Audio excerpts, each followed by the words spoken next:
Shanti.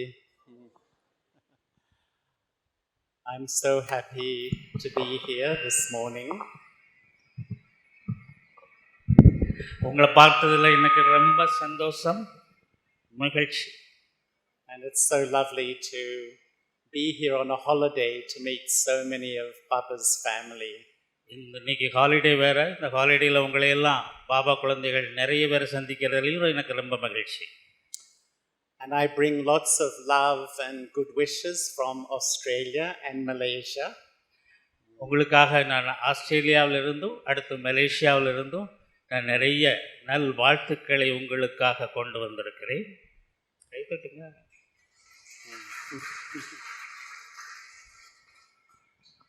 And I think Tamil Nadu is famous all over the world.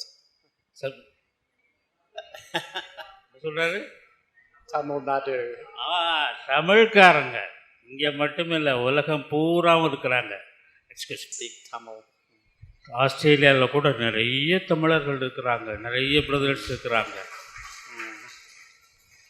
And my experience is there's always such deep love and bhavna for Baba and Baba's work in the Tamil family. அவங்களுக்கு இந்த தமிழ் குடும்பங்களுக்கு, Tamil brother சிஸ்டருக்கெல்லாம் Baba மேலே அவ்வளோ விருப்பம், அவ்வளோ பாவனையோடு இருக்கிறாங்க. This morning I thought I might share a little of my story, though I think Sister Beena and Brother Siddharshan have already mentioned something. என்னுடைய கதையை பற்றி உங்களுக்கு சொல்கிறதுக்கு முன்னால் பீனா சிஸ்டர் கொஞ்சம் சொல்லிட்டாருங்க, இவர் பிரதரும் கொஞ்சம் சொல்லிட்டாரு அப்படின்னு நம்மளே சொல்கிறாங்க. And I would like to share some thoughts about what we need to do now as a BK, what is important. பிகேவா இப்போ இந்த சமயத்தில் நாம் என்ன செய்ய வேண்டும், நமக்கு எது முக்கியம், அதை பற்றி உங்களோட கொஞ்சம் ஷேர் பண்ண விரும்புகிறேன். And I also have a few photographs of some centers in Australia, so if we have time I might show you some photos of Baba's centers and family in Australia. நான் சில photos கொண்டு வந்திருக்கிறேன், Australian ஃபேமிலியோட photos இருக்குது. அப்புறம் time கிடைச்சா உங்களுக்கு நான் வந்து காமிக்கிறேன், எல்லாரும் கூட பார்க்கலாம். Is that okay? சரிதானே? So I was born in Melbourne. மெல்பர்னில் பிறந்த நான். And I think from a young age I was searching for something. சின்ன பருவத்திலிருந்தே நான் வந்து தேடிக்கிட்டே இருந்தேன், என்னுடைய தேடல் தொடர்ந்து கொண்டு இருந்தது. My grandfather had a textile company, and that meant that every year my father, my uncles would travel to India and spend a month or 2 months every year in India. So என்னுடைய தாத்தா, அவங்க uncle எல்லாருமே இந்தியாவோட connection இருந்தது. அவங்க பிஸ்னஸ்க்காக அந்த இதுக்காக இங்கே 2 மாதம் வந்து தங்கியிருப்பாங்க அவ்வப்போது. So my family felt quite close to India. So அதனால் ரொம்ப ஒரு தொடர்பு சம்பந்தத்தில் உள்ளது என்னுடைய ஃபேமிலி இந்தியாவோட.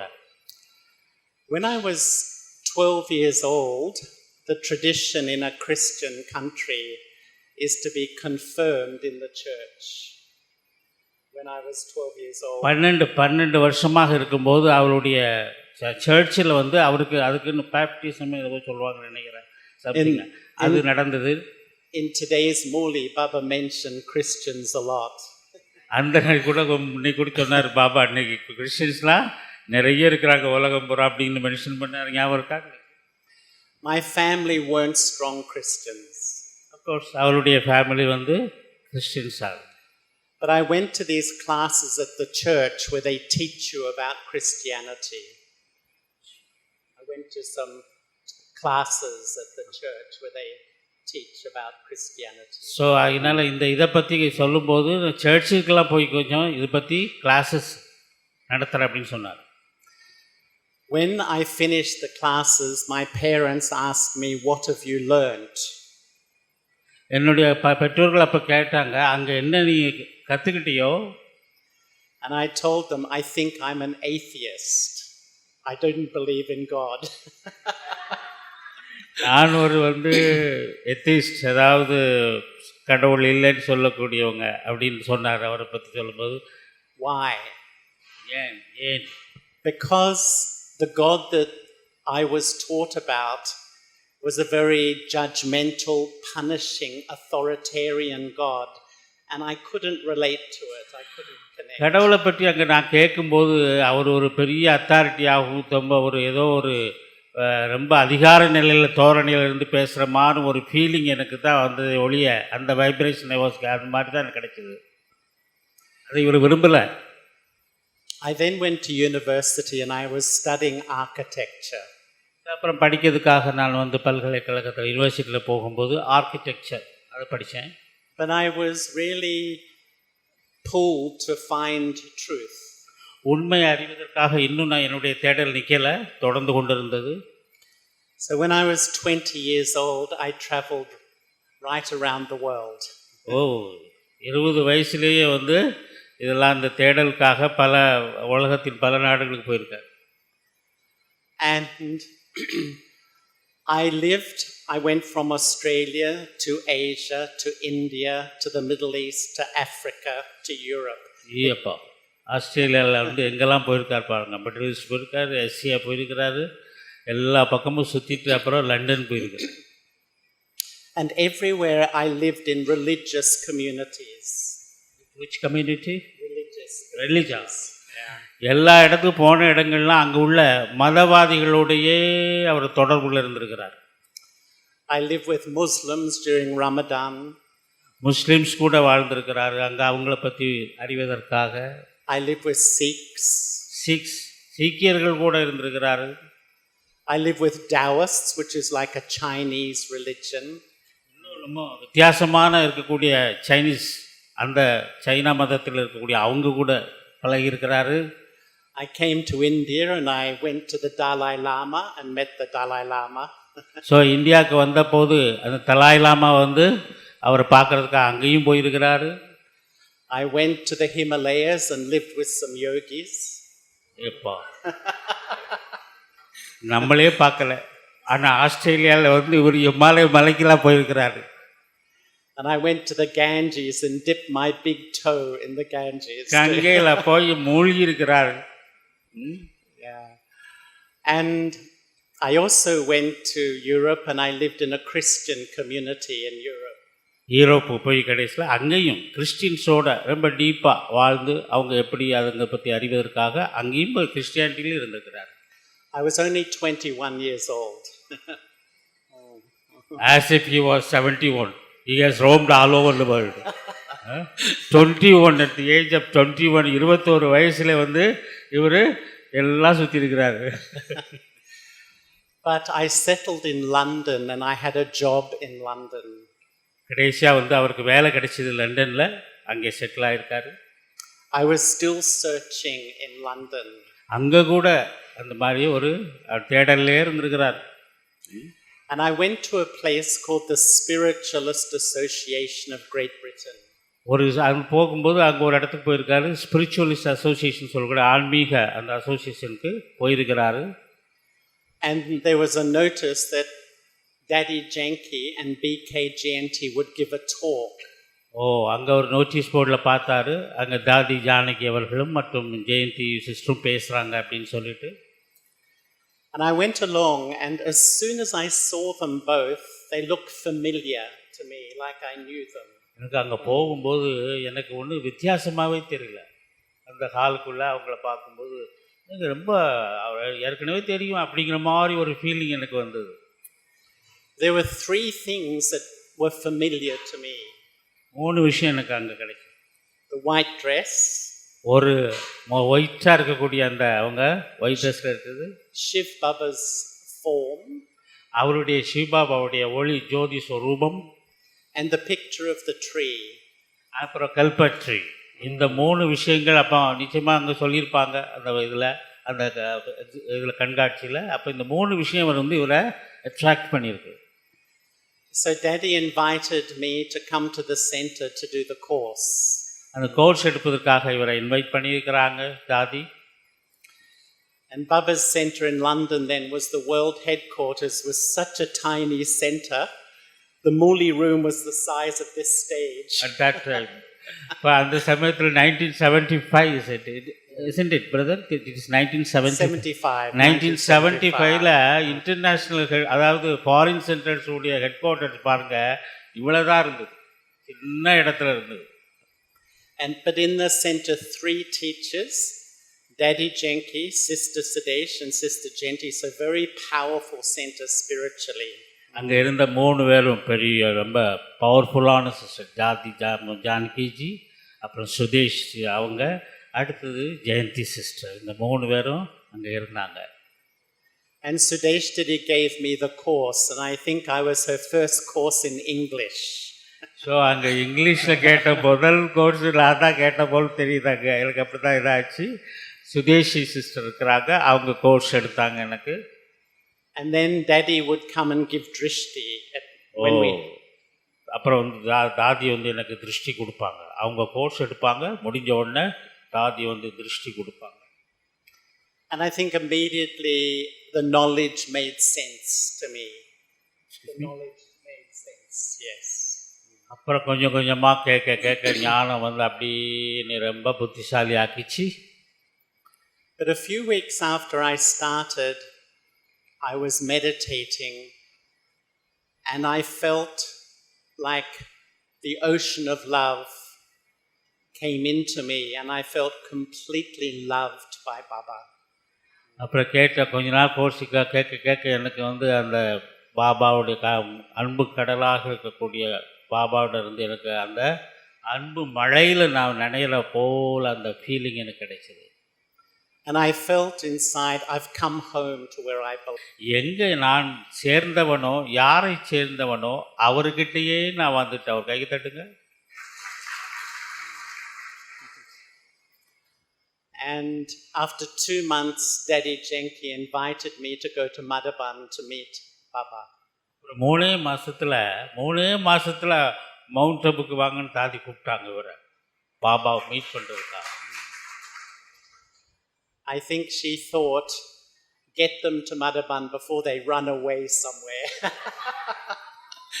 அவருக்கு நான் எங்கேயாவது ஓடிடக்கூடாது, இவளை பிடிச்சி வச்சுக்கிற மாதிரி, நீ உடனே வந்துடு மவுண்ட் அபுக்குன்னு சொல்லி கூப்பிட்டு போயிட்டாங்க நீ.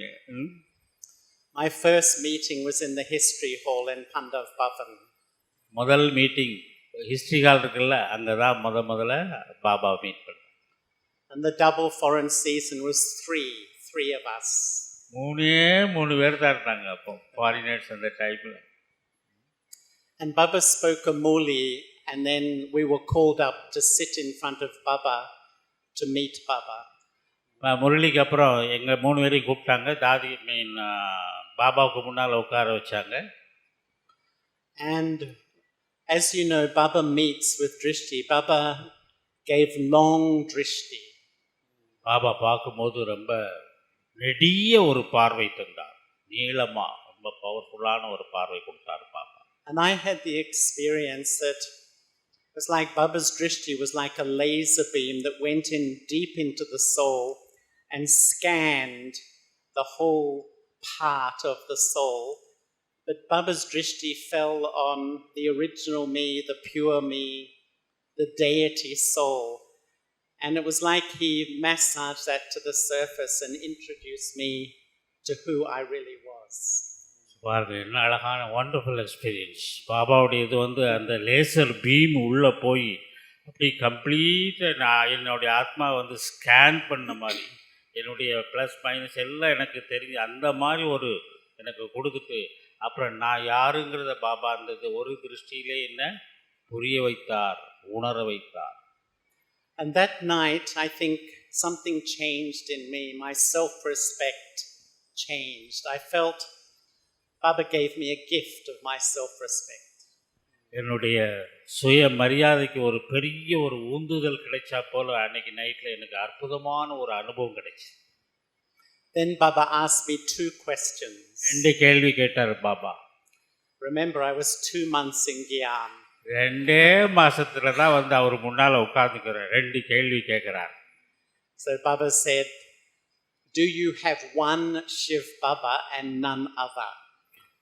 அவர் ஒருவை தவிர, சிவபாபாவை தவிர வேற யாருமே இல்லை, அந்த உணர்வு இருக்கா? I went, yes. உடனே சொல்லிட்டார் S. You can't say no to Baba. And then second question, are you stable on drama? ராமாவை பற்றி கேட்குறாரு, அதை இப்போ நம்புறியா? I went, yes. அதுக்கு S. It's like I should have said no, but Baba is like seeing what you can become. So அதனால் நம்ம வந்து பாபா வந்து நம்மளை வந்து எஸ்ன்னு சொல்கிற வைக்கிற மாதிரி அவர்கிட்ட இந்த வைப்ரேஷன் வருது. அதுதான் அவருடைய அனுபவம். In those days, Baba would come every second night. 2 நாளைக்கு ஒருக்க வந்து பாபா வருவாங்க அந்த காலத்தில். இப்போலாம் ஒரு மாதத்துக்கு ஒரு வாட்டி, அந்த காலத்தில் 2 நாளைக்கு ஒருக்க வருவார் பாபா.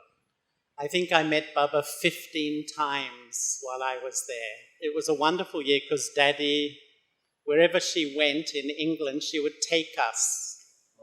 ஒரு வருஷம் அங்கே இருந்தார். அப்போ தாதி வந்து எங்கெங்கெல்லாம் போகிறாங்களோ அப்போல்லாம் நம்மளை அவங்க கூட கூட்டிகிட்டு போவாங்க. So Sister Genti would drive the car. Sister Jayanthi வந்து கார் ஓட்டுவாங்க. Daddy would sit beside. தாதி அவங்க பக்கத்தில் உட்காந்துருப்பாங்க. We would sit in the back. நானும் கூட வர்றவங்களும் பின்னால் உட்காந்துருப்போம். And the whole way Daddy would talk knowledge. Car போகும்போதெல்லாம் கார் போயிட்டு இருக்கும்போதே தாதி பேசிக்கிட்டே இருப்பாங்க. Didi Manmohini used to say about Daddy Janki, even when you leave the body and they're taking you to the crematorium in your coffin, you'll still be giving a class. மன்மோகினி தீதி வந்து சிரிப்பாக சொல்லுவாங்களாம், நீ ஒரு சரீரத்தை விட்டு உன்னை வந்து கடைசி பிரயாணத்தில் தூக்கிட்டு போகும்போது கூட உன் படத்துலேருந்து சவுண்டு வந்துக்கிட்டே இருக்கு, ஞானம் சொல்லிக்கிட்டே இருப்பேன் வாயிலிருந்து அப்படின்னு சொல்கிறாங்களாம்.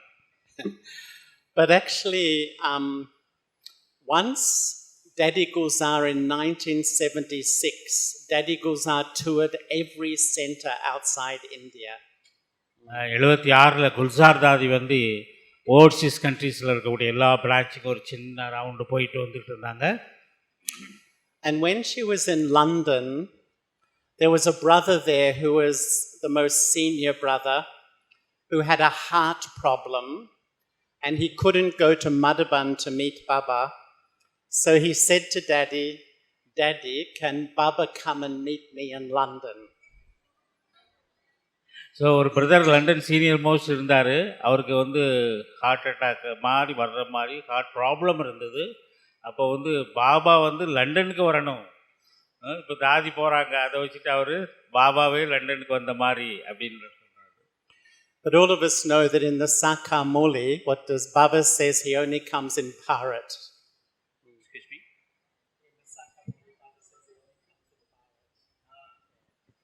பாபா அடிக்கடி சொல்லுவார், எங்கே வருவார் பாபா, பாரத தேசத்தில் மட்டும்தான் நான் வருவேன்னு சொல்லுவார். But actually, Daddy Gulzar is so humble. She said, okay, I will ask Baba. சரி பாருங்க, தாதி அங்கே வந்திருக்கிறாங்க, இவர் அங்கே இருக்கார், இவர் அங்கே வர முடியாது, ஆகினால அந்த பிரதர்கிட்ட கேட்குறேன். அப்போ பாபா வந்து தாதி வந்து எவ்வளவு பணிவோடு சொல்கிறாங்க, நான் பாபாட்ட கேட்குறேன். So Daddy went into trance and asked Baba, and Baba said, the children have to sit in a yoga bhatti and Baba will see the atmosphere. So Baba didn't say yes, he will come, but he didn't say no, he won't come. பாபாட்ட கேட்கும்போது தாதி Baba message அனுப்புகிறாரு. அதுக்கு பாபா வந்து எஸ்ன்னு சொல்லலை, நோன்னு சொல்ல, இங்கே இருக்கிற எல்லாரும் யோகாவில் உட்காருங்க, நான் வந்து உங்களுடைய யோகா வைப்ரேஷன் எப்படி இருக்குன்னு பார்க்குறேன்னு சொன்னார் Baba. So we sat in yoga, maybe 20 BKs. The London class was 20 BKs. We sat in 2 hours meditation. 20 பேர் நாங்கள் இருந்தோம். அந்த சமயத்தில் கண்டினியூஸாக பாபா சொன்ன மாதிரி நாங்கள் எல்லாருமே மெடிடேஷனில் ஆழமாக உட்காந்துருந்தோம். And then Daddy Gulzar came and she went into trance. அப்போ குல்சார் தாதி வந்தாங்க, அவங்க டிரான்ஸில் பாபா கிட்ட போனாங்க. And Baba came. பாபா வந்தார். இவங்களுக்காக பாபா லண்டனில் வந்திருக்கிறார் பாருங்க. It was a wonder really. But Baba came for 15 minutes. He just gave drishti. He didn't speak.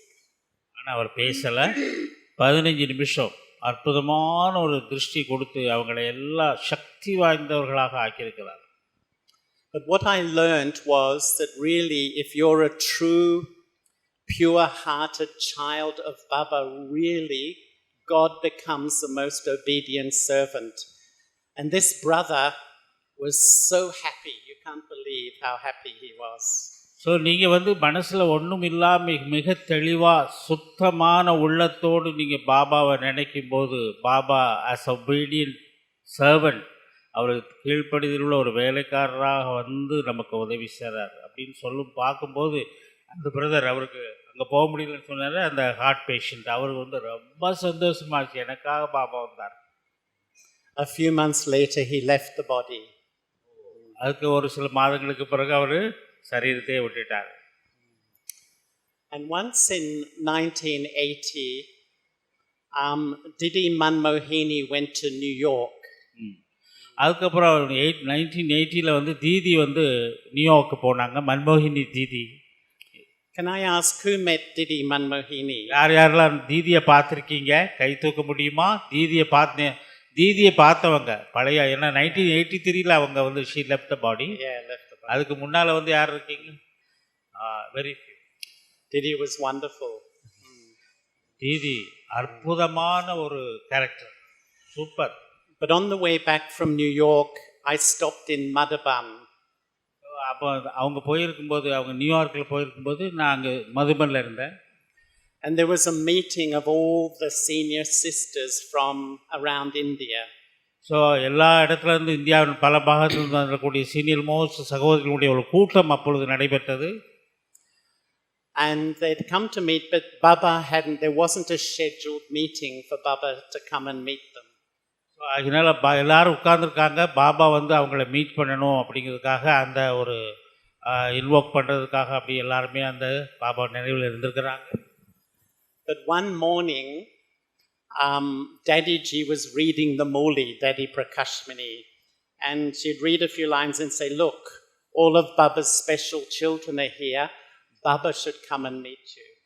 Baba ஞானத்தை ஒரு நாள் முரளியை தாதி படிச்சுட்டு இருக்கும்போது, பிரகாஷ்மணி தாதி அந்த டைமில், அதே சமயத்தில் பாபா நிச்சயமாக உங்களை மீட் பண்ணணும், ஏன்னா ஒவ்வொரு ரொம்ப ஸ்பெஷல் மீட்டிங் வந்தவங்களாம் கொஞ்சம் முக்கியமானவங்க, சீனியர் தானே, ரொம்ப ஸ்பெஷல் சோல்ஸ்லாம் வந்திருக்கிறாங்க.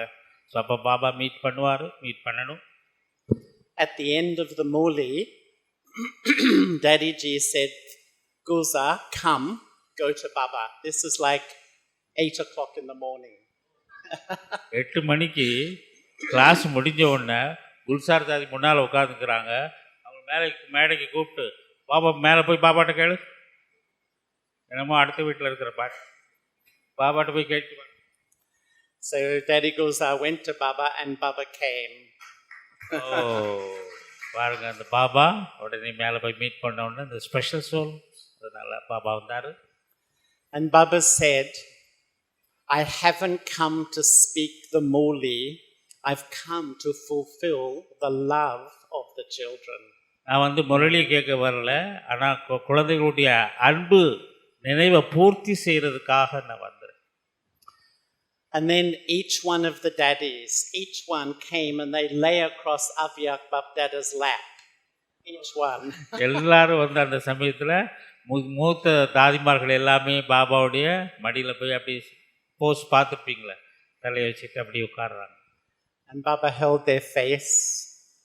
எல்லோருடைய கண்ணத்தில் கை வச்சு அப்படி அன்பு பாராட்டுறார் Baba. And I saw Baba gave so much love to each one. So much love. இப்படியாக பாபா ஒவ்வொரு ஆத்மாக்கள், ஆனால் உள்ள தூய்மையான ஆத்மாக்கள், அவங்களுக்காக பாபா அவ்வளவு அன்பை வழங்கினார், அள்ளி அள்ளி. And I really realized then why the daddies are so elevated and so powerful. Baba gave them so much love, they just forgot everything. அதனால் பார்க்குற நம்ம தாதிமார்களுக்கு எப்படி இது எலிவேட்டட் ஆக்குறாரு, தாதிமார்களை அவ்வளோ பவர் சக்தி வாய்ந்தவர்களாக அவங்கள எப்படி ஆக்குறாங்க அப்படிங்கிறது பார்க்க முடியும். And I often feel no one will love you like Baba. No one. அதனால் பாபா போல அன்பு செலுத்தக்கூடியவர்கள் இந்த உலகத்தில் வேறு யாருமே இருக்க முடியாது. And then I returned to live in Australia. அப்புறம் நான் வந்து ஆஸ்திரேலியாவுக்கு திரும்பினேன். And I've been based in Australia for, I think it's 41 years now.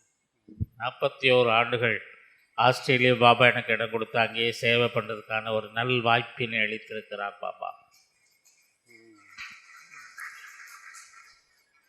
And this year, Baba said, he, as you know, called it the year of completion. Baba இது சம்பூர்ணதா, completion, the year of completion, சம்பூர்ண வருஷம் பாபா சொல்கிறார். And I wonder what that means to you. What do I need to do? இப்போ நான் என்ன செய்யணும்? எல்லோரும் முழுமையை அடையணும், சீக்கிரம் சம்பூர்ணத்தை நோக்கி போகணும் அப்படின்னு சொன்னால் இப்போ நான் என்ன பண்ணணும்? The second time I went to Madhaban, Daddy Janki said to me, she said, well, you've become a little bit more loving and peaceful, but now become powerful, become strong. Second time பாபாவை பார்க்க நம்ம போனப்போ தாதி சொன்னாங்க, ரொம்ப வந்து loveful ஆகிட்ட, ரொம்ப பீஸ்ஃபுல்லாகவும் ஆகிட்ட, அமைதியாகிட்ட, right, ஆனால் பவர்ஃபுல்லாக வேண்டும், சக்தி வாய்ந்தவனாக நீ ஆக வேண்டும் தாதி சொன்னாங்க எனக்கு. And I find that many of Baba's children are very sweet, very loving, but still too affected by others, and the scenes of drama influence us too much. அதனால் இப்பவும் நிறைய குழந்தைகள் நாம் இருக்கிறோம், ரொம்ப லவ்ஃபுல்லாக இருக்கிறாங்க, ரொம்ப வந்து பண்புகள் நிறைந்தவர்களாக இருக்காங்க. இந்த ட்ராமா வந்து அவங்களை அட்ராக்ட் பண்ணுற மாதிரி அந்த லெவலில் இருக்கிறாங்க. Would you agree? அதெல்லாம் சரிதானா? இருக்கிறோமா நம்ம எல்லாரும்? And I think, what does it mean to become powerful? ஆனால் சக்தி வாய்ந்தவர்களாக ஆவதற்கு நாம் என்ன செய்ய வேண்டும்? To me it means to maintain benevolent feelings for everyone. So அதனால் வந்து நம்முடைய மற்றவங்களுக்கான ஒரு நல்ல உணர்வுகள், ஃபீலிங்ஸ் நாம் வந்து மெயின்டைன் பண்ணணும். To give respect to everyone. ஒவ்வொருத்தருக்கும் நாம் வந்து மரியாதை செலுத்த வேண்டும். To maintain my self-respect. நம்முடைய சுய மரியாதை, செல்ஃப் எஸ்டீம், செல்ஃப் ரெஸ்பெக்ட், அதை நம்ம வந்து மெயின்டைன் பண்ணியாக வேண்டும். To remain stable and constant regardless of the external atmosphere. So வெளி உலகத்தில் இருக்கக்கூடிய அந்த அட்மாஸ்பியர் எல்லாம் நம்மை பாதிக்காத அளவுக்கு நாம் நன்றாக மெயின்டைன் பண்ண வேண்டும். And to be able to let go in a second the need for position, role, responsibility, title, etc. So அதனால் இதெல்லாம் நம்ம அதை பற்றிலாம் இதே பண்ணாமல் விட்டுடணும். பொசிஷன், அது இது, பெயர், பதவி, இதெல்லாம் நம்ம மனசில் இருந்து அதை எடுத்துடணும். The unique power of the confluence age is the power of yoga. So அதனால் வந்து நாம் இப்போ பாபாகிட்ட நிரந்தரமாக யோகத்தில் இருக்கக்கூடிய அந்த யோக சக்தியை நாம் வளர்த்துக்கொண்டு, யோக பவர், கான்சன்ட்ரேஷன் பவர், அதை நாம் வளர்த்துக்கொள்ள வேண்டும். And I sometimes ask myself the question, after all these years, have I really accumulated the power of yoga? So நான் எவ்வளோ அழகாக சொல்கிறேன், இன்ட்ராஸ்பெக்ஷன். வந்து நான் இத்தனை வருஷமாக இருக்கிறேன், அப்போ நான் ரியலி யோகாவுடைய பவரை நான் அக்யூமுலேட் பண்ணியிருக்கிறேனா எனக்குள்ள? நான் அவ்வப்போது என்னை கேட்டுக்கொள்கிற கேள்வி. This is the power of pure thought. இது வந்து நம்முடைய எண்ணத்தினுடைய சுத்தத்தன்மையை விளக்கக்கூடிய அற்புதமான அந்த ஒரு சக்தி. What is the purest thought? உண்மையிலே உண்மையான தூய்மையான எண்ணம் என்றால் என்ன? The purest thought is a complete thought of love for the incorporeal, egoless and viceless Baba. உண்மையான அந்த நிலை என்றால், அந்த தூய்மையான எண்ணம் என்று சொன்னால் நிராகாரமாக இருக்கக்கூடிய அந்த பாபா மீது நான் வைத்திருக்கக்கூடிய அன்பு எண்ணங்கள், அன்பான எண்ணங்கள். So have I accumulated the power of yoga? So உண்மையிலேயே நான் வந்து அதை மாதிரி ஒரு யோகத்தின் சக்தியை, பலனை நான் என்னக்குள் சேர்த்திருக்கிறேனா? Do I use it to transform myself? அதை நான் அந்த சக்திகளை என்னை நான் மாற்றிக்கொள்வதற்காக பயன்படுத்தி கொண்டிருக்கிறேனா? Do I use it to change the atmosphere? நான் என்னால் வந்து அந்த சூழ்நிலையுடைய மாற்றத்தை கொண்டு வரக்கூடிய அளவுக்கு யோகா பவர் இருக்கா? Do I use it to support others? மற்றவங்களில் யார் பலகீனமாக இருக்கிறார்களோ அவங்களுக்கு சப்போர்ட் பண்ணுற அளவுக்கு என்னுடைய சக்தி யோக சக்தி. Do I use it for Baba's service? So நான் அதை இவ்வளவு தூரம் நான் பாபாவுடைய சேவைக்காக பயன்படுத்தி கொண்டிருக்கிறேன். Why is this important? ஏன் இதெல்லாம் முக்கியமாக எடுத்துக்கொள்ள வேண்டும்? Because I feel it's the only thing that works anymore. இப்போ அது மாதிரி இது வேலைக்கு வருதா, என்னுடைய காரியத்துக்கு வருதா, என்னுடைய பலன்கள்லாம் அது நான் சிந்திச்சே பார்க்கணும் என்னை பற்றி. We live in a world, no matter where you live in the world, with so many problems, so many obstacles, so many challenges. நாம் இப்போ எந்த மாதிரியான ஒரு உலகத்தில் வாழ்ந்து கொண்டிருக்கிறோம்? தடைகள், கஷ்டங்கள், பிரச்சனைகள், குழப்பங்கள் நிறைந்த உலகத்தில் வாழ்ந்துருக்கோம். And so when a problem comes, or when a conflict comes, or a challenge comes, what do I do? How do I respond? So ஏதாவது பிரச்சனை வருது, ஏதாவது கான்ஃப்ளிக்ட் வருது, அப்படி ஏதாவது குழப்பம் வருது அப்படின்னு சொன்னால் நான் அதை எப்படி எதிர்கொள்ள வேண்டும்? Do I have a wave of wasteful thinking? So அந்த சமயத்தில் நான் ரொம்ப வீணான எண்ணங்கள் வருகின்றனவா? Wasteful thinking makes me weak. அந்த வீணான எண்ணங்கள் என்னை பலகீனப்படுத்துகின்றன. Or do I spend my time analyzing the problem? So இந்த பிரச்சனைகள், இந்த இதுகளை, குழப்பத்தையே நான் ஆழமாக அதை பற்றியே நான் சிந்தனை பண்ணிட்டு இருக்கேனா? Or do I use and apply the power of yoga? So அந்த சமயத்தில் நான் பவர் சக்தி வாய்ந்த யோக சக்தியை என்ன செய்து நான் அதை பயன்படுத்த முடிகிறதா, பண்ணுறேன்னா? Because the power of yoga will clear accounts with myself and others. So என்ன அந்த பவர் ஆஃப் யோகா, அந்த யோக சக்தி என்பது எனக்கும் பிறருக்கும் உள்ள உறவை சீராக்குகின்றது. It will resolve problems and issues. So என்னுடைய பிரச்சனைகளுக்கும் எல்லா விதமான இதுகளுக்கும் ஒரு தீர்வாக விளங்குகிறது யோக சக்தி. It's the power we need to deal with life at the very, very end of the cycle. So இந்த கடைசி சைக்கிள் சக்கரம் முடியக்கூடிய நேரத்தில் இந்த விஷயத்தை இதை பலனை நான் சரியாக யூஸ் பண்ண வேண்டிய கட்டத்தில் இருக்கிறேன். Once in our region, the Asia Pacific region, there was a center going through some problems. There was some differences between the Brahmin family. So சில சமயம் நம்முடைய பிராமண குடும்பத்துக்கு மத்தியில் இந்த மாதிரி ஒரு மேலே கீழே போகக்கூடிய அந்த பிரச்சனைகள் இது சம்பந்தமாக ஏற்படலாம், நிகழலாம். And they wrote to Madhavan a letter saying what the problem was. So அவருக்கு அது நடந்திருக்கு, அதனால இந்த ப்ராப்ளம் இப்படி இருக்குது நடந்து அப்படிங்கிறத மதுபனுக்கு எழுதி கேட்குறார், என்ன பண்ணுறது? And a few weeks later the problem just disappeared. It finished. So அதுக்கப்புறம் மவுண்டபுக்கு சொல்லி இந்த மாதிரி ஓப்பனாக திறந்த மனதோடு அங்கே சொல்லும்போது அந்த பிரச்சனை முடிவுக்கு விட்டது. கைத்தட்டுக்க. And then they got a letter from Madhavan saying that same weekend a group of Madhavan brothers had sat all weekend in yoga sending power to that center. அந்த லெட்டரை நான் கொடுத்தப்போ மௌதபனில் என்ன பண்ணியிருக்காங்க அப்படின்னு சொன்னால், எங்களுடைய நாட்டுக்காக, அந்த பிராமண குடும்பத்துக்காக அங்கே இருந்து ஒரு வாரம் அவங்க ஒரு நல்ல குட் வைப்ரேஷனை செலுத்தியிருக்கிறாங்க. ஸோ அதனுடைய பலன் தான். You may have heard the famous story in the Yagya when we did the first exhibition at the Red Fort in Delhi. உங்களுக்கு இந்த பழைய கதை ஒன்று ஞாபகத்தில் இருக்குன்னு நினைக்கிறேன். முதல்ல ரெட் ஃபோர்ட்டில் ஆரம்ப காலத்தில் ஒரு பெரிய ஃபர்ஸ்ட் ஃபேர் அது மாதிரி கண்காட்சி வச்சோம் டெல்லியில். And all the zones of India had built a stand at the Red Fort. Yes, we had been. அந்த ரெட் ஃபோர்ட்டில் எல்லா இந்தியாவில் உள்ள எல்லா தேசத்தில் எல்லா மாநிலத்தில் உள்ளவங்க அங்கே ஸ்டால் போட்டு அங்கே இதெல்லாம் பிரம்மாண்டமாக நடத்தினோம்.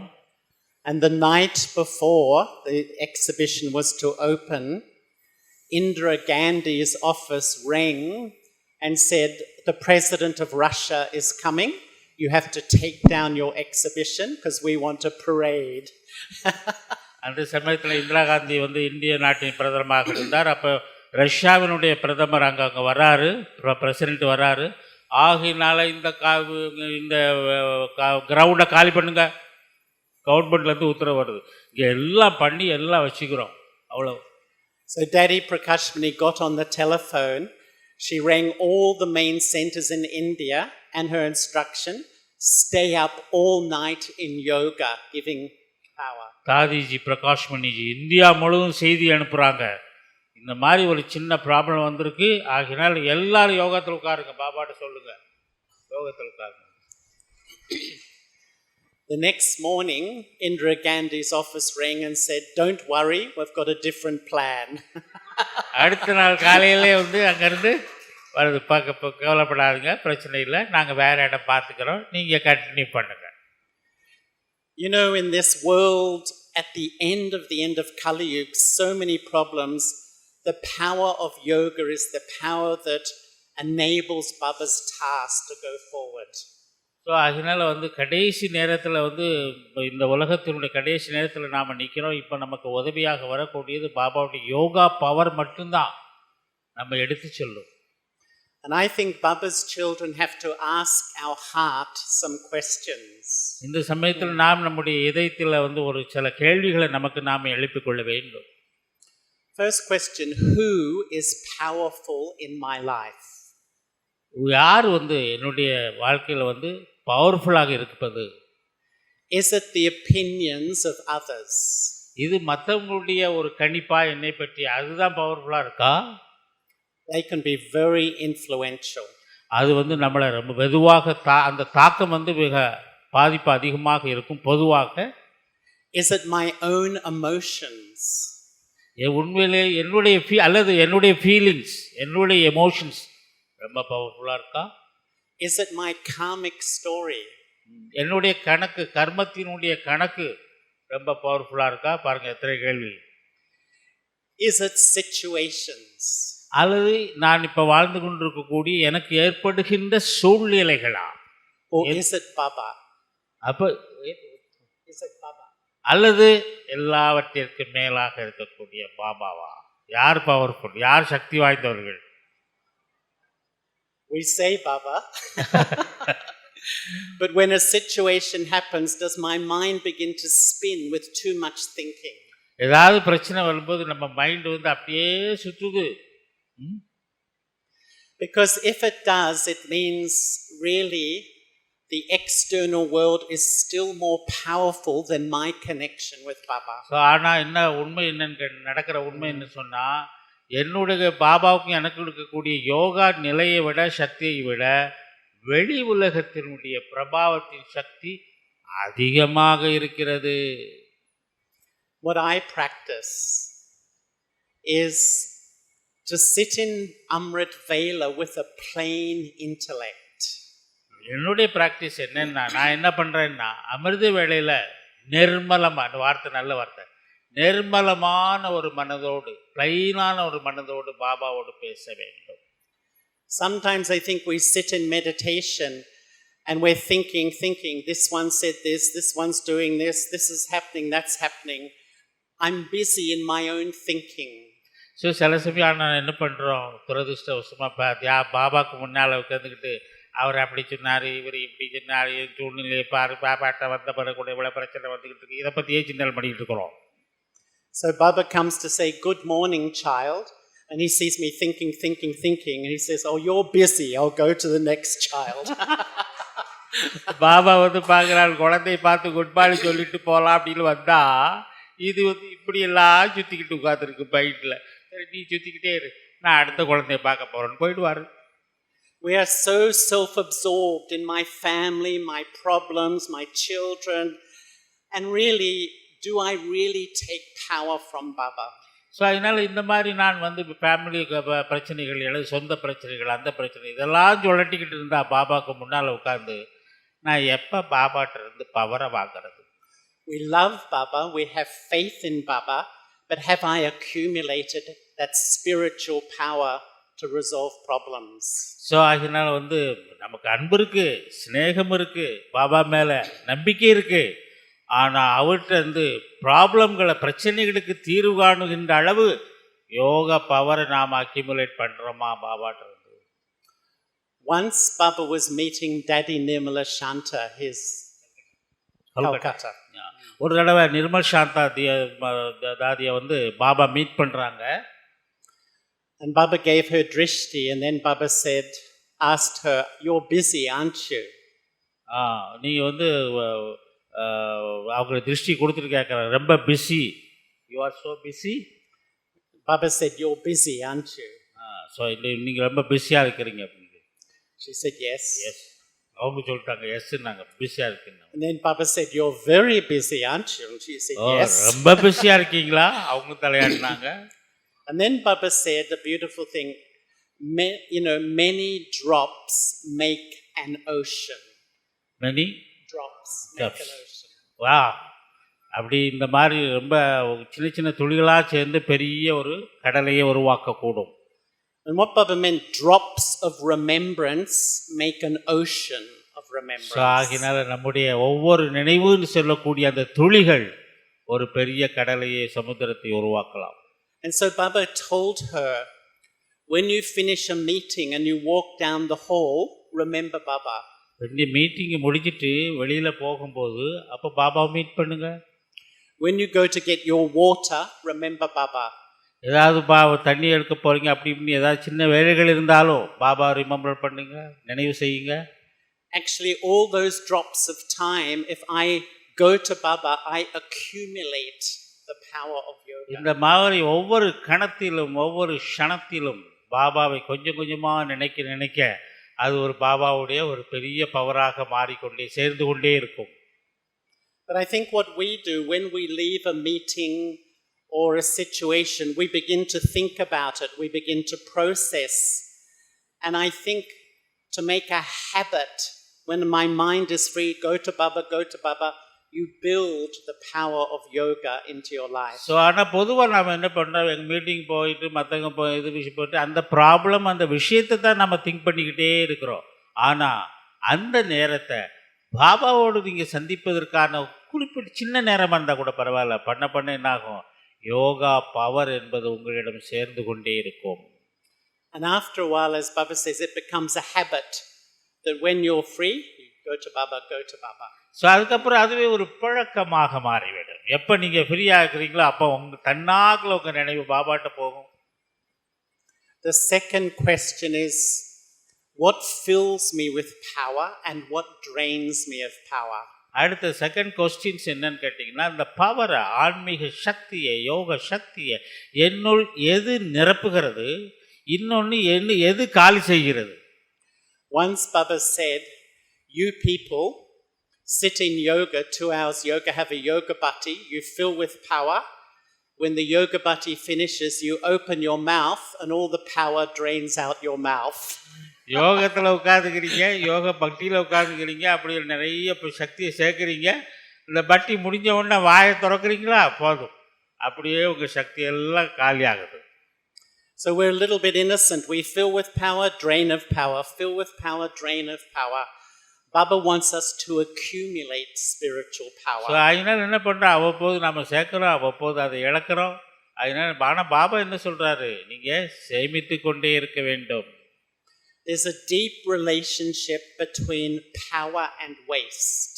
ஸோ அதனால் ஒரு அற்புதமான ஆனால் முக்கியமான ஒரு ரிலேஷன்ஷிப், உறவு என்பது ரெண்டுக்கும் இருக்குது. எதுக்கு? பவருக்கும் இருக்குது, பலகீனத்துக்கும் இருக்குது, ரெண்டுக்கு இடையில.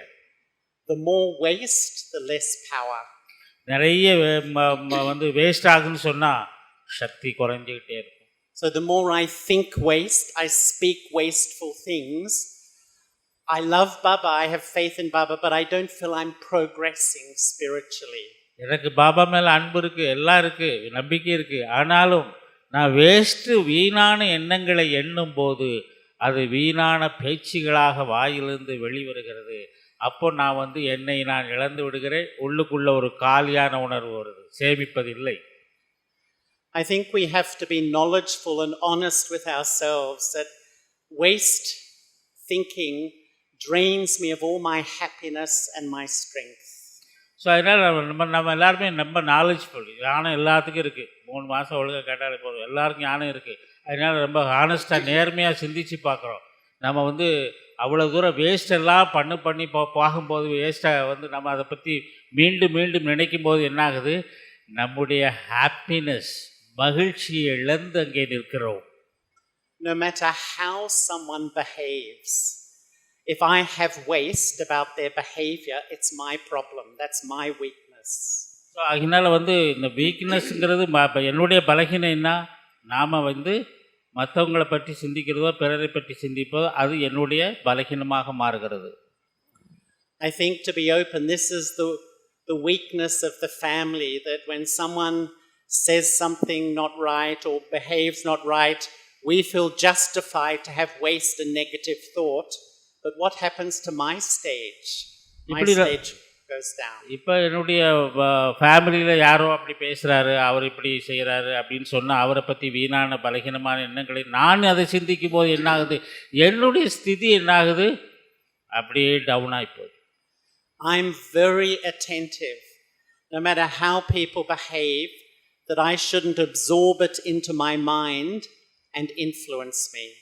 ஸோ அதனால் நம்ம ரொம்ப கவனமாக இருக்க வேண்டும். எதில் இப்படி மற்றவங்க ஏதாவது அவங்களுடைய நடத்தை அவங்களுடைய இது வந்து நடக்கும்போது அது வந்து என்னுடைய உள்மனதை பாதிக்காதவாறு நான் கவனமாக இருக்க வேண்டும். And this is our habit, and this is why we don't accumulate spiritual power. So இதெல்லாம் வந்து நம்ம இதுதான் ஒரு வழி, எது வீணானவைகளை களைவது. அப்போ தான் நம்ம வந்து யோகா சக்தியை நமக்குள் நாம் வளர்த்து கொள்ள முடியும். So what do we need to do now? இப்போ நாம் என்ன செய்யணும், நமக்கு என்ன தேவை? You know, I've had the fortune, I had to travel to many centers. எனக்கு ரொம்ப ஒரு பாபா தந்த பரிசு அது. அப்படி பல கிளைகளை நான் வந்து பார்த்து செல்லக்கூடிய ஒரு வாய்ப்பு எனக்கு பாபா கொடுத்துருக்கிறாரு. And Baba's family is so lovely everywhere. எல்லா இடத்துலையும் பாபாவுடைய குடும்பம் என்பது மிக அன்பான ஒரு குடும்பம்.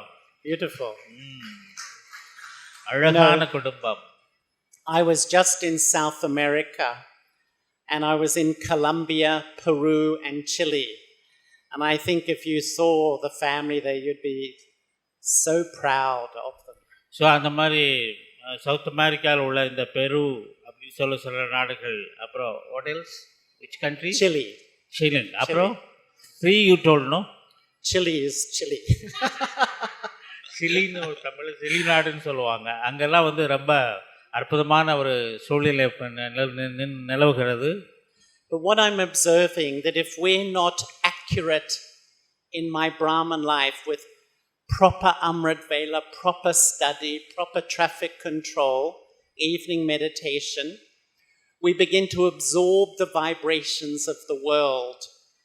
And that's happening to many BKs. So we're finding my stage is fluctuating too much. நம்முடைய பிராமண வாழ்க்கையினுடைய அந்த ஸ்ரீமத்தை சரியாக கடைப்பிடிக்காத பொழுது, அமிர்த வழியில் எந்திக்காமல், டிராஃபிக் கண்ட்ரோலை பார்க்காம, வாணி கேட்காம, மாலை நேரத்தில் யோகம் பண்ணாமல் இருக்கும்போது என்னாகுது, வெளி உலகத்தினுடைய பிரபாவம் என்னை வெகுவாக தாக்கி விடுகிறது. அதன் காரணமாக என்னுடைய ஸ்திதி என்பது நிறைய பேருக்கு அப்படி பிராமண குடும்பத்தில் உள்ளவங்களுக்கு அன்ஃபார்ச்சுனேட்டாக இருக்குது அப்படின்னு சொல்கிறாங்க. And secondly, I feel for myself, I got to my journey, I got to a certain place and I realized that unless I see virtues in everybody, you can't really progress spiritually. நான் என்ன நினைக்கிறேன்னா, மற்றவங்களுடைய நற்பண்புகளை நாம் பார்க்காத அளவுக்கு இருந்தோம்னா, பார்க்கலின்னு சொன்னால் நம்முடைய ஸ்திதி வந்து மேலே போகாது. அதாவது மற்றவங்களுடைய நற்பண்புகளையே பார்க்கணும், குறைகளை அல்ல அப்படிங்கிறார். I think so many of Baba's children, you know, we do remember Baba, we do study, but the habit, which I think the main way ego manifests, is seeing defects in other people. So நம்ம படிக்கிறோம், பாடம் படிக்கிறோம், சில விருப்பமான போது யோகா பண்ணுறோம், அதெல்லாம் சரிதான். ஆனால் வந்து என்னுடைய ஈகோ உள்ளே இருக்கிற வரைக்கும் நாம் வந்து என்ன பண்ணுறோம், மற்றவங்களுடைய குறைகள் தான் என்னுடைய கண்ணுக்கு தெரிகிறது. When I get stuck seeing the weaknesses of others, I don't feel happy and people don't feel happy with me.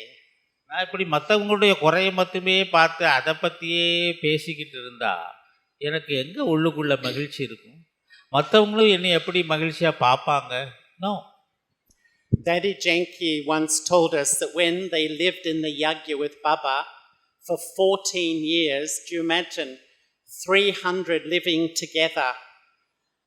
And she said that when she saw a defect of somebody, she would write 10 virtues to retrain her mind to see what's good rather than what's bad. So அந்த 350 பேர் அங்கே இருந்தப்போ, பிகினிங்கில் 14 years இருந்தப்போ ஒரே இடத்துல இருக்கிறாங்க, எல்லாரும் பார்க்குறாங்க.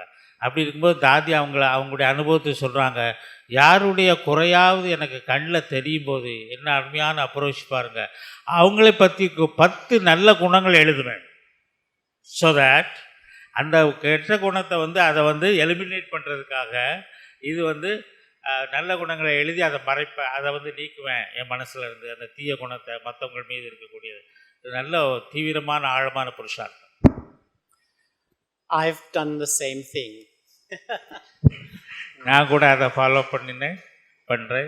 Because if we're honest, it's very deep to see the weaknesses in others. நம்ம ரொம்ப ஹானஸ்டாக இருக்கணும். நான் மற்றவங்களுடைய வீக்னஸ் இன்னும் பார்த்துக்கிட்டு இருக்கிறேன்னா, பலகீனத்தை பற்றி பேசிக்கிட்டே இருக்கேன்னா, அவ்வளோ நேர்மையானலாம் நான் இருக்கிறேன்னா. And I honestly feel if you want to be happy in Brahman life, see good in everybody. If you have the addiction of seeing the weaknesses, you won't be really happy in this life. So அந்த பிராமண வாழ்க்கையில் மிக முக்கியமான ஒரு விஷயம் என்னன்னு சொன்னால், மற்றவங்களுடைய குறைகளையே நான் பார்க்குறோம், நற்பண்புகளை பார்ப்பதில்லை என்று சொன்னால் நாம் உண்மையான அந்த ஹாப்பினஸ், மகிழ்ச்சியை நாம் இழந்து விடுகிறோம். So I personally feel that Baba now wants us all to become strong. Baba நம்மளை என்ன எதிர்பார்க்குறாரு, நாம் ரொம்ப சக்தி வாய்ந்தவர்களாக ஆக வேண்டும் என்பதுதான் பாபாவுடைய நினைப்பு, எதிர்பார்ப்பு. And not make excuses. அதுக்கு தப்பாக பண்ணிட்டு அப்புறம் மணிக்கு போய் கேட்குற விஷயமே இருக்கக்கூடாது. அதில் எந்த விதமான அது compromise, no compromise in that அப்படிங்கிறாரு. Because I feel very soon this world is going to go into chaos. இந்த உலகம் மிகவும் மிகவும் மிக மிக குழப்பமான ஒரு சூழ்நிலை நோக்கி சென்று கொண்டிருக்கிறது. And if I don't make the effort now to become powerful, it's going to influence me deeply. இப்போ நான் இந்த தருணத்தில் அதை விட, வெளி உலகத்தை விட, குழப்பத்தை விட பவர்ஃபுல்லாக என்னை நான் ஆக்கிக்கொள்ளவில்லை என்று சொன்னால் அது என்னை பாதிக்காதா?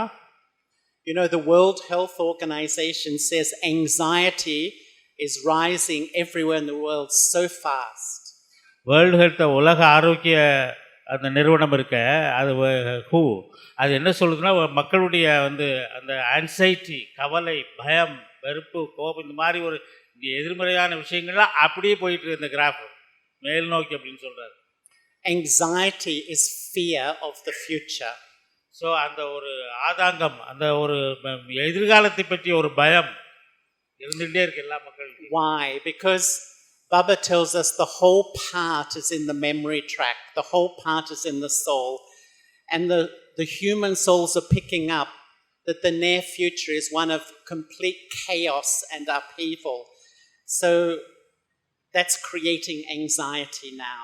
ஸோ இந்த மைண்டில் இருக்கக்கூடிய, மனித உள்ளங்கள் இருக்கக்கூடிய அந்த ஒரு குழப்பமான ஒரு சூழ்நிலை என்ன ஆகுதுன்னா, அது வெளியில் வைப்ரேஷனில் வரும்போது எல்லாரும் மனசையும் பாதித்து அது ஒரு பயமாக இன்னைக்கு உலகம் முழுவதும் நிலவி வருகின்றது.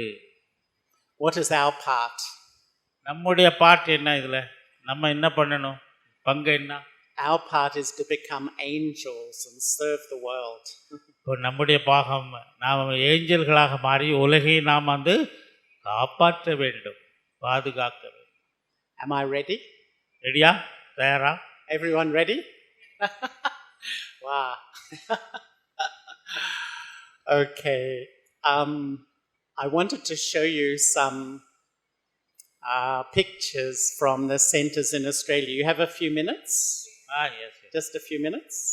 The first retreat center is 1 hour west of Sydney. Press, please. Sydney-la irukku modalla. So this is Sydney. Yeah. And it's 132 acres of land. Oh, 132 acres.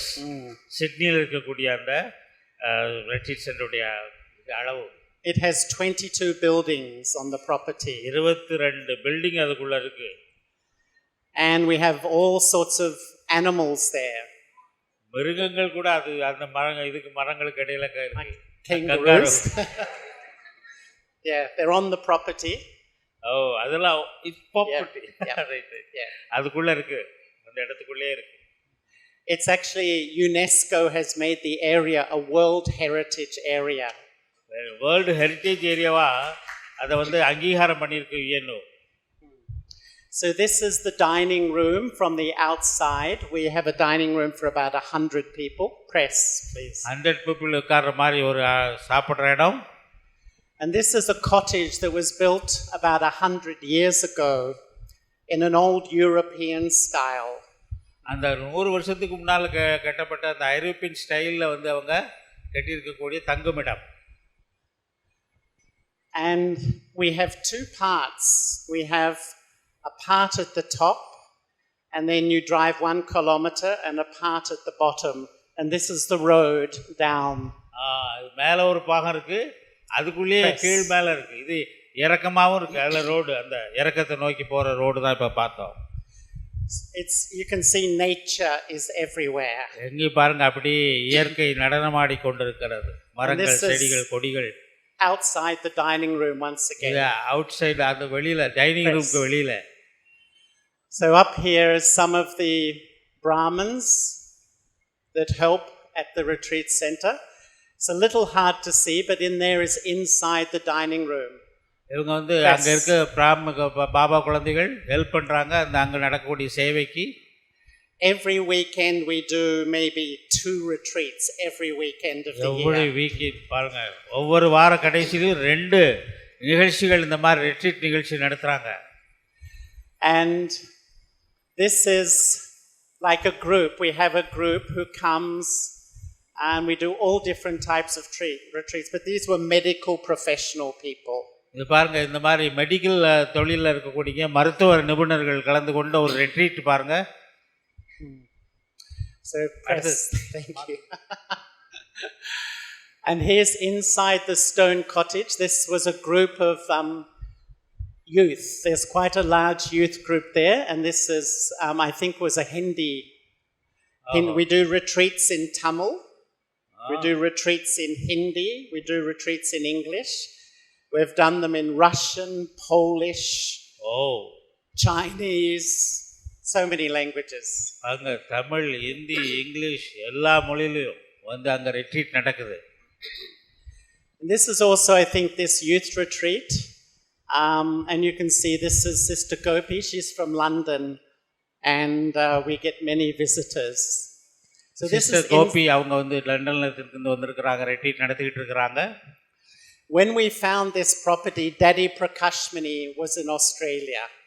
So இத ப்ராப்பர்ட்டி நம்ம கிடைச்சப்போ தாதி பிரகாஷ்மணி ஜி வந்து அவங்க ஆஸ்திரேலியால இருக்காங்க.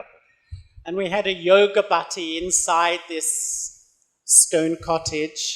And the காட்டேஜுக்குள்ள அந்த யோகா பட்டிங்கிறது நடந்துட்டு இருக்கு மேல. It's so silent.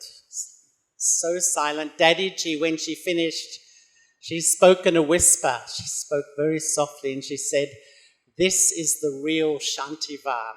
This is the real Shantivan." It's very quiet. So அதனால் அங்கே வந்து பட்டியல் சமயத்தில் ரொம்ப சைலண்ட்டாக இருப்பாங்க.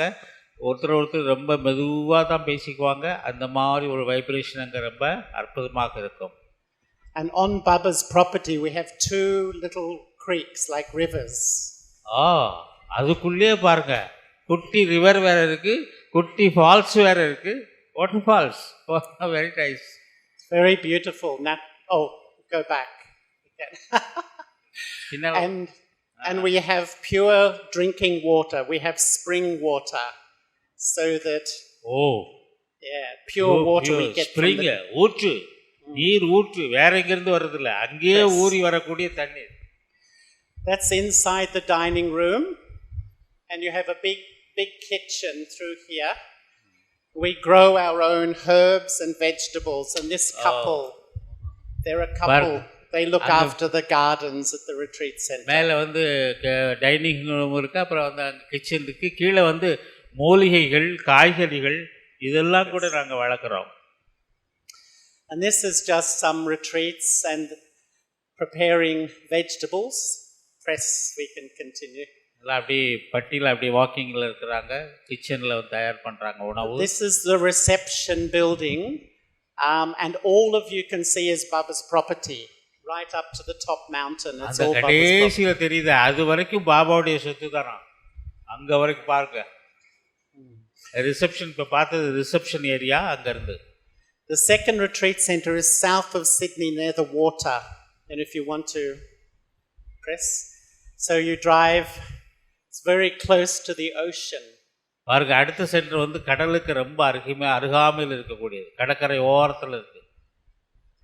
And this is the dining room. It's a smaller place but very homely. இது கொஞ்சம் சின்ன இடம், இது டைனிங் ஹால் அங்கே இருக்கிறது. Press. And this is a bookshop. We have many outdoor areas. So இது வந்து புக் ஷாப், நம்முடைய இது வந்து டிஸ்ப்ளே பண்ணி வைக்கக்கூடியது. And a big hall. Press. Yeah. And these are the grounds where கிரவுண்ட்ஸ்லாம் இருக்கு, மரங்கள், செடிகள். Press. More pictures. Press. Bus. No, back. ரொம்ப ஃபாஸ்டா போகுது. பின்னால போங்க. So the bedrooms. Bedrooms இருக்கு உள்ள. And this is the bedrooms here. And once again, it's a very homely place, beautiful place. ரொம்ப நல்ல ஹோம்லி அட்மாஸ்பியர் இருக்கக்கூடிய அற்புதமான ஒரு இடம். And inside we have a hall for 300 people. 300 பேர் உட்காரக்கூடிய ஹால் அங்க இருக்கு. And the stage you can't see, but we have a stage and we do a lot of cultural performances as well. அது பெரிய stages இருக்கு, அங்க பெர்ஃபார்மன்ஸஸ்லாம் நடக்கிறது. Press, yeah. And we have an outdoor stage too, and that's Daddy Janki and Dr. Didi Nirmala. அந்த ஸ்டேஜில் வந்து தீதி நிர்மலா இருக்காங்க, ஜானகி தாதி இருக்கிறாங்க. ஸ்டேஜில் பெர்ஃபார்மன்ஸ் நடந்து பின்னால். The dining room. Dining hall, dining room. And we grow our own vegetables. We have a vegetable garden. And one of the brothers painted the hut in the vegetable garden like the this. vegetable வந்து காய்கறி தோட்டம் இருக்கு, அதுக்கு நடுவில் ஒரு brother தங்கி இருக்கிறாரு அந்த சின்ன குடியில். The third retreat center is near Melbourne. Press. And this was built for a bank. It was a management training center for a bank. And it won architectural awards. It's a very beautiful building. And so all the walls are glass. இது வந்து ரொம்ப வித்தியாசமானது. மூணாவது retreat centre. இங்கே வந்து அந்த இதெல்லாம் வந்து கண்ணாடியாகவே இருக்கு பாருங்க, அழகா கண்ணாடிகள் மூலமாக அமைத்திருக்கிறார்கள். And all the gardens around the building, these are the bedrooms where you can sleep. வந்து இங்கே தங்குமிடங்கள், ரெசிடென்சியல் ஏரியா இது. அதை சுற்றி இந்த செடிகள் கொடிகள்லாம் இருக்கு அழகா பார்வைக்கு. Press. This is the entrance. Press. And some different photos. This is a lounge area. This is outside the dining room. And area, dining room. In the kitchen. Kitchenல prepare பண்றாங்க. Press. And this is a photo a little while ago. You can see Atam Prakash Bai is there. Atam Prakash Bai அந்த retreat center போயிருக்கிறாரு. அப்ப எடுத்த படம். நடுவுல நிக்கிறார் ஆத்தம் பாய். You know, we only have 12 brothers and sisters living in the retreat center, but every weekend they probably do 2 retreats all year, every weekend. 12 சகோதரர்கள் இருக்கிறாங்க. ஒவ்வொரு வீக்கெண்ட்லயும் கூட 2 ப்ரோக்ராம் கட்டாயமா பண்ணிட்டு இருக்காங்க. But many of the family come to help. நிறைய வந்து மற்ற ஃபேமிலிகள் வெளியில் இருக்கிறவங்க அந்த சமயத்தில் வந்து இப்போ நம்ம இங்கேருந்து போய் சேவாதாரிகள் போகிறப்பல சிம்பாட்சத்துக்கு அது மாதிரி வந்து ஹெல்ப் பண்ணுவாங்க. This is reception.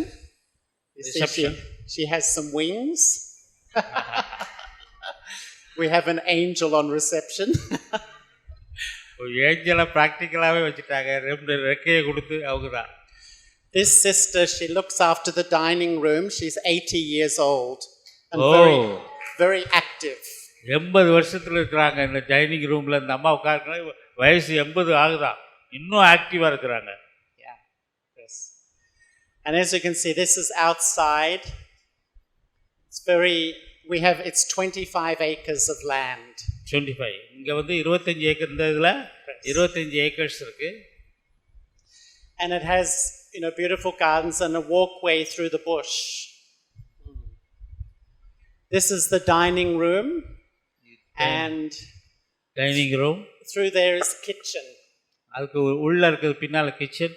பாருங்க, பலதரப்பட்ட மக்கள் இருக்காங்க. ஒரு சொன்ன மாதிரியே பல நாடுகளில் உள்ளவங்க வந்திருக்காங்க பாருங்க. Press. And outside this building was a squash court, the game squash. அது உள்ள பாருங்க, அது விளையாடு இடங்கள், உள்ள ஒரு இண்டோர் கேம்ஸ் இருக்கு. இப்போ வெளியிலையும் இந்த லான்ல அவங்க விளையாடிட்டு இருக்காங்க. Press. And so you can see the other way.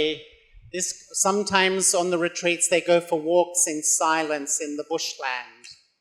இந்த அந்த புதர்களுக்கு நடுவில் இருக்கக்கூடிய இந்த பிரிட்ஜிலெல்லாம் வந்து வாக்கிங் போகிறாங்க சைலன்ஸில். Finish. Thank you.